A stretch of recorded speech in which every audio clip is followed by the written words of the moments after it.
Hello, this quick tutorial is going to show you how to use Keki. It's a super simple, easy to use drawing tool. When you click on the logo or the icon or the link, it's going to open up and look just like this. The first screen you're going to have is the brush screen. It's pretty straightforward. You have a couple different brush styles. This one here is defaulted now, and that'll give you basically a pen. I can make the size of that bigger, make that like that. I can make the opacity, which is like the transparency, different, so it'd be more transparent. So that is the pen. Anytime I want to change something or undo it, I click the undo, undo, undo. Then I've got this little paint layer, which is kind of like a spray paint gun. That's kind of a thinner line, a 58. I can go big and paint like this. I can change the opacity and go like this. And I can even use this blending tool, which kind of blends it into other things as well. Pretty neat. I can undo that, undo, undo, undo. Then I've got this is more like a pencil tool. So if I want to just write text, I can use the pencil tool, and again, opacity and blending. And then I've got this right here, which is similar, more like a regular ballpoint pen tool. So it looks a little bit more finer. Again, I'll go back, back, back, back, back, back, back, back, back, back, get rid of everything. And then I've got an eraser tool, which is great because if I do something and I'm like, oh, I don't like that at all, I can take it and I can either erase part of it, be very precise. I can make it bigger and be fairly precise, but get a bigger area, or I can just erase everything pretty fast and go like that. And then I can go back to whatever brush or writing instrument that I want. If I want to change the color, just move this over here. And now I'll have that color. I can go get some green and I have that color. Again, super, super simple stuff.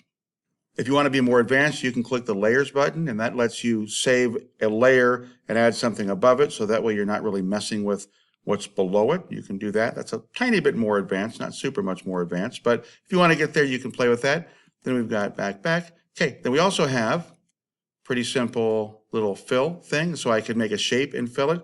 I can fill the entire area with whatever color. So if I want to get a different background, whatever I want to do, really easy to fill. And then I can go and do the text tool. And so I can make a little text box and type in whatever text I want. And I think the color of that was the same. Yep. So I could change the color of my text. That would probably be a better idea. And text. There we go. There we go. So you can change the color of the text. And then you can go back. Let's get back to where it's white. There we go.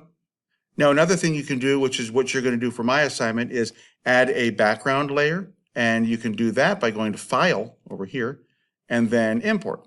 And so for most of y'all, you're going to actually have or for all of you, in your Google Drive, you're going to have in your Shared With Me file, it's going to look like this. It's a background that I made for you. So you just have to click it, and you can either click it and open it or just right-click it and click Download. That's going to put it in your actual drive. You've got to download this little file from your Google Drive first to put it into your computer drive. Then back to Keki, I just go Import, and that one saved for me way down here.